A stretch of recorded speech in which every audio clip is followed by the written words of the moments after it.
बहुत बहुत स्वागत है आप सभी का आपके अपने YouTube channel Shukla study point में। मैं शिवम शुक्ला आप सभी दोस्तों का हार्दिक स्वागत करता हूं। और ये क्वेश्चन पेपर है आपके सिद्धार्थ नगर विश्वविद्यालय का। ओके, सिद्धार्थ नगर विश्वविद्यालय कपिल वस्तु, ये बीए थर्ड सेमेस्टर का क्वेश्चन पेपर है जो मैं दिखाने जा रहा हूँ। तो आप देखेंगे कि बहुत सारे प्रश्न आपके पूछे गए हैं। और आपको बता दूं, सिद्धार्थ नगर विश्वविद्यालय का थोड़ा सा सभी यूनिवर्सिटी के सिलेबस से थोड़ा सा अलग सिलेबस है। मतलब कि जैसे कि कुछ कहानियाँ या एक आध निबंध जो है थोड़ा सा अलग दिए गए हैं इसमें, बजाय बाकी सभी विश्वविद्यालयों का सेम है। इसका थोड़ा सा सिलेबस चेंज है इसका। ठीक है, तो बीए थर्ड सेमेस्टर के बारे में बात कर रहा हूँ। एग्जामिनेशन 2022-23 का यह क्वेश्चन पेपर है हिंदी का, यानी हिंदी गद्य, जिसमें आपका पूछा जाना था। टाइम आपको 3 घंटे का दिया जाता है लिखित क्वेश्चन पेपर में। लिखित परीक्षाएं हो रही हैं आपकी, मैक्सिमम मार्क्स आपके 75 होते हैं। तो जिनका भी क्वेश्चन पेपर लिखित होगा उनके लिए यह लेक्चर बहुत ही महत्वपूर्ण होने वाला है। खास करके जो क्वेश्चंस आने हैं वो क्वेश्चंस देखेंगे यहाँ पर कि कैसे कैसे प्रश्न आपके पूछे गए थे। और इसका महासंग्राम वीडियो हिंदी साहित्य का जल्द ही आने वाला, तो आप उसके लिए भी तैयार हो जाइएगा। और बाकी जो है बहुत सारी वीडियोस आपको ऑलरेडी दे दी गई हैं। क्लियर। चले, नोट में आपसे कह रहा है कि सभी प्रश्न अनिवार्य हैं। प्रश्नों के पूर्णांक उनकी दाहिनी ओर अंकित हैं। प्रत्येक प्रश्न के लिए शब्द सीमा जो दी गई है वो लगभग 800 शब्दों की दी गई है। यहाँ पर देखें, प्रत्येक प्रश्न के लिए बोला गया है। हिंदी का थोड़ा सा अलग है, क्योंकि जो आपका अति लघु उत्तरीय प्रश्न या लघु उत्तरीय जो प्रश्न पूछा जाता था 5 क्वेश्चंस, वो 5 क्वेश्चंस इसमें आपके व्याख्या खंड से पूछे जाने हैं। ठीक है, और व्याख्या खंड में से आपको 3 व्याख्याएं अनिवार्य आपको दी गई हैं। 800 शब्दों में ही उन व्याख्या को आपको करना है, यानी कि जो क्वेश्चंस है आपको विस्तार से लिखने का प्रयास करना है। यहाँ पर निम्नलिखित में से किन्हीं 3 गद्यांशों की व्याख्या कीजिए, ये आपसे प्रश्न पूछा गया है। देखिए, 3 व्याख्याएं करनी है। 9 नंबर की एक व्याख्या है। ओके, 27 नंबर आपको 3 व्याख्याओं के माध्यम से मिल जाने हैं। पहली व्याख्या आपसे पूछी गई थी भाई कि देवी वह बल्लरी जो झरने के समीप पहाड़ी पर चढ़ गई है, उसकी नन्ही नन्ही पत्तियों को ध्यान से देखने पर आप समझ जाएंगी कि वह किस जाति की है। ये कथन है खड़ग धारड़ी का। खड़ग धारड़ी कहती है, ये जयशंकर प्रसाद जी का नाटक है ध्रुव स्वामिनी, आपको पता होगा। तो उसी ध्रुव स्वामिनी नाटक का यह है जो है गद्यांश, जो कि आपसे पूछा गया है। खड़ग धारड़ी का यह कथन है, प्राणों की क्षमता बढ़ा लेने पर वह कई मतलब काई प्राणों की क्षमता बढ़ा लेने पर वह काई जो बिछलन बनकर गिरा सकती थी, अब दूसरों के ऊपर क्या करती है, चढ़ने का अवलंबन बन गई है। ये आपसे पूछा गया था। अगला प्रश्न आप देखने का प्रयास करेंगे। अगला जो आपसे पूछा गया था यहीं पर देखेंगे, तो 3 करना है। 5 में से 5 दिए गए हैं व्याख्या, उनमें से 3 व्याख्याओं को आपको छांट करके करना है।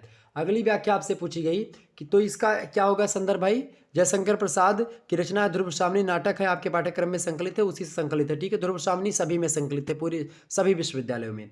अगला प्रश्न, नाटक उस वक्त पास होता है जब रसिक समाज उसे पसंद कर लेता है। बारात का नाटक उस वक्त पास होता है जब राह चलते आदमी उसे पसंद कर लेते हैं। नाटक की परीक्षा 4-5 घंटे तक होती रहती है। बारात की परीक्षा जो होती है उसके लिए केवल इतने ही मिनटों का समय होता है। सारी सजावट, सारी दौड़ धूप और तैयारी का निपटारा 5 मिनटों में हो जाता है।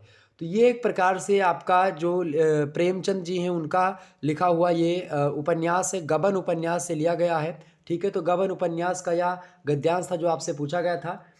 अगला आपसे गद्यांश जो पूछा गया था कि तारक खचित, देखिए गबन उपन्यास ये सिद्धार्थ नगर में है, बाकी अधिकतर विश्वविद्यालय में आपका ये गबन उपन्यास नहीं, झांसी की रानी उपन्यास है। ठीक है, अगला प्रश्न देखेंगे। तारक खचित नील अंबर और समुद्र के अवकाश में पवन ऊधम मचा रहा था। अंधकार से मिलकर पवन दुष्ट हो रहा था। समुद्र में आंदोलन था। नौका लहरों में विकल थी। स्त्री सतर्कता से लुढ़कने लगी। एक मतवाले नाविक के शरीर से टकराती हुई सावधानी से उसका कृपाण निकलकर फिर लुढ़कते हुए बंदी के समीप पहुंच गई। बंदी का नाम, और यहाँ पर बंदी और यहाँ पर कृपाण, ठीक है, ये और एक नाविक, ये कहानी एक है, आपको पता होगा आकाशदीप कहानी आपने पढ़ी होगी। आकाशदीप कहानी एक ऐतिहासिक कहानी है, उनकी जयशंकर प्रसाद जी की है, तो इसी कहानी से लिया गया है। ओके, ये बात ध्यान, आकाशदीप कहानी का ऐतिहासिकता आपको खंजर वगैरह ऐसे कृपाण आया तैसे आपको पता लगा लेना चाहिए। अगला आपसे पूछा गया, देखेंगे यहाँ पर छठवा जो है अगला नंबर आपका जो गद्यांश पूछा गया था व्याख्या के लिए कि जंगी की पतोहू मुहजोर है। रेलवे मुहजोर माने होता है बहुत ज़्यादा बोलने वाली है, सबसे बोलती है। रेलवे स्टेशन के पास की लड़की है। 3 ही महीने हुए गौने की नई बहू होकर के आई है। और सारे कुरमा टोली की जो सभी झगड़ालू सासें थी उन सासों से एकाध मोर्चा ले चुकी है, मतलब उनसे झगड़ा कर चुकी है। उसका ससुर जंगी दागी चोर है, ठीक है। उसका ससुर जो है जंगी, वो कौन है जंगी, वो दागी चोर है। और जो है सिड़ किलासी है। उसका खसम रंगी कुरमा टोली का नामी लटेत है, इसीलिए हमेशा सींग घुमाती फिरती है जंगी की पुतोहू। तो इस प्रकार से ये है लाल पान की बेगम, एक आपकी कहानी भड़ी सुरनाथ रेणु की, तो उससे है लाल पान की बेगम से। अगला आपके गद्यांश पूछा गया था आपसे कि आनंद की श्रेणी में ऐसा कोई शुद्ध मनोविकार नहीं है जो पात्र की हानि की उत्तेजना करे, पर दुख की श्रेणी में ऐसा मनोविकार है जो पात्र की भलाई की उत्तेजना करता है। लोभ से, जिसे मैंने आनंद की श्रेणी में रखा है, चाहे कभी कभी और व्यक्तियों या वस्तुओं की हानि पहुंच जाए, पर जिसे जिस व्यक्ति या वस्तु का लोभ होगा उसकी हानि वह कभी न करेगा। ये जो है आप देखेंगे ये निबंध है चिंतामणि भाग 4 में संकलित शुक्ला जी का, आचार्य रामचंद्र शुक्ला जी का है ये, ठीक है। आगे बढ़ते हैं। तो इस प्रकार से आपकी व्याख्याएं पूछी गई थी, कुछ गद्यांश। अब आगे आपके क्वेश्चंस पूछे जाने हैं, देखेंगे यहाँ पर। अगला प्रश्न आपका देखेंगे, आधुनिक हिंदी गद्य के विकास पर प्रकाश डालिए। यहाँ पर ये प्रश्न आपका 12 नंबर का है। चाहो तो ये प्रश्न आप करोगे, और चाहे इसके नीचे लिखा हुआ अथवा करके कि ध्रुव सावनी नाटक की आधुनिक संवेदना पर प्रकाश डालिए। मोस्ट इंपॉर्टेंट प्रश्न यहाँ भी है। तो चाहे यह प्रश्न करो आधुनिक हिंदी गद्य के विकास पर आप प्रकाश डाल दो, चाहे ध्रुव सावनी नाटक की जो आधुनिक संवेदना है उस पर आप प्रकाश डालो। दोनों में से एक को आपको लिखना है। 800 शब्दों में 12 नंबर आपको मिलने वाला है इस प्रश्न के लिखने के बाद में। क्लियर? तो ये आपका हो गया ये प्रश्न। तो आप देखेंगे इन सभी प्रश्नों के बारे में मैंने ऑलरेडी मॉडल पेपर में बता रखा है, और आगे आने वाले समय में आपको मैं महासंग्राम वीडियोस के माध्यम में बताऊंगा। अगला प्रश्न है आपका, उपन्यास के तत्वों के आधार पर गबन का मूल्यांकन कीजिए, अथवा जयशंकर प्रसाद की कहानी कला की विशेषताएं बताइए। मोस्ट इंपोर्टेंट प्रश्न है ये दोनों। तो उपन्यास कला के तत्वों के आधार पर जो गबन उपन्यास है मुंशी प्रेमचंद का, इसका मूल्यांकन करना है। बढ़िया प्रश्न है, एग्जाम में ये गबन उपन्यास जिसमें शामिल होगा, तो जिसमें आप गबन के स्थान पर बाकी विश्वविद्यालय वाले आप समझ लीजिए कि यहाँ पर आपका उपन्यास जो है, क्या नाम है उसका, उपन्यास का नाम है आपकी झांसी की रानी उपन्यास, ठीक है। तो झांसी का रानी उपन्यास जो आप में है वो आपसे पूछा जा सकता है कि उपन्यास की तत्वों के आधार पर, या उपन्यास के तत्वों के आधार पर झांसी की रानी उपन्यास का क्या करें, मूल्यांकन कीजिए।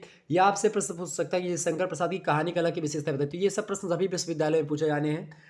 अगला प्रश्न आपसे पूछा गया था 4था नंबर, कहानी के तत्वों के आधार पर लाल पान की बेगम जो कहानी है इसकी समीक्षा लिखिए। ये भी कहानी के इसी में संकलित है, सिद्धार्थनगर विश्वविद्यालय में। बाकी विश्वविद्यालयों में आपकी अलग अलग कहानियां संकलित है, जो कि मैंने आपको सिलेबस में ऑलरेडी बता रखी है। क्लियर? तो कहानी के तत्वों के आधार पर लाल पान की जो बेगम है इसकी समीक्षा करनी है। लाल पान की बेगम कहानी फणीश्वरनाथ रेणु की है।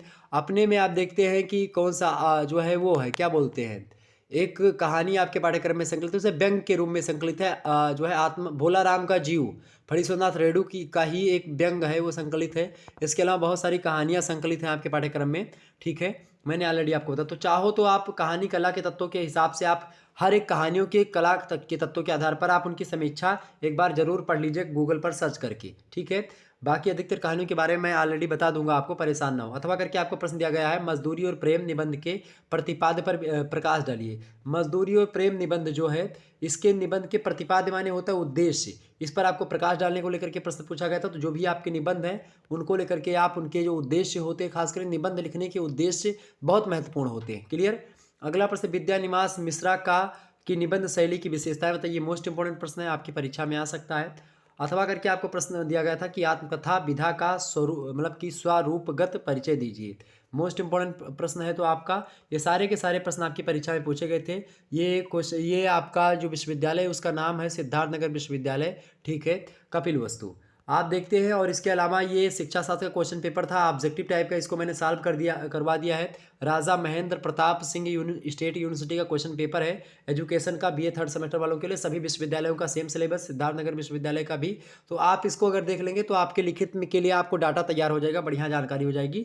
75 ऑब्जेक्टिव टाइप के प्रश्नों को इसमें हल करवाया गया है, बहुत ही महत्वपूर्ण है बाकी यूनिवर्सिटीज़ के लिए जिसमें ऑब्जेक्टिव परीक्षा होने वाली है। Philosophical, sociological, political, economic perspective of education, ये आपके पेपर का नाम है, इस क्वेश्चन पेपर को मैंने सॉल्व करवा दिया है। इसके अलावा बीए थर्ड सेमेस्टर का ही एक पेपर है आपका जियोग्राफी का, राजा महेंद्र प्रताप सिंह स्टेट यूनिवर्सिटी का, इसका भी मैंने सॉल्व करवा दिया। इसमें environment, disaster management and climate change के बारे में मैंने बताया है, तो ये भी मैंने क्वेश्चन पेपर आपका सॉल्व करवा दिया है, मोस्ट इंपॉर्टेंट 75 क्वेश्चंस को, तो आप इसको भी देख लेंगे जियोग्राफी वाले क्लियर, बहुत अच्छे तरीके से, बहुत इंपॉर्टेंट है ये, इसलिए मैं बता रहा हूँ। और शिक्षा शास्त्र का महासंग्राम रिवीजन क्लास आपने नहीं देखा तो इसको देख लेंगे, बहुत इंपॉर्टेंट है आपकी परीक्षा की दृष्टि से। और हिंदी साहित्य का, हिंदी गद्य का जो मॉडल पेपर है आपका बीए थर्ड सेमेस्टर का, वो 2 मॉडल पेपर मैंने दे दिया है लिखित वालों के लिए, आप देख लेंगे, सभी विश्वविद्यालयों के लिए बहुत ही महत्वपूर्ण है, आप इस मॉडल पेपर को देख लीजिएगा। ओके, गद्यांश की व्याख्या सहित इसमें बताने का प्रयास किया गया, तो आप लोग इस वीडियो को अवश्य देखेंगे। चले फिर मिलते हैं नेक्स्ट वीडियो में, तब तक के लिए जय हिंद जय भारत। आप सभी का बहुत बहुत धन्यवाद हमारे साथ जुड़ने के लिए। इसी प्रकार से अपना प्यार हमेशा बनाए रखिएगा। Good night, I love you, धन्यवाद।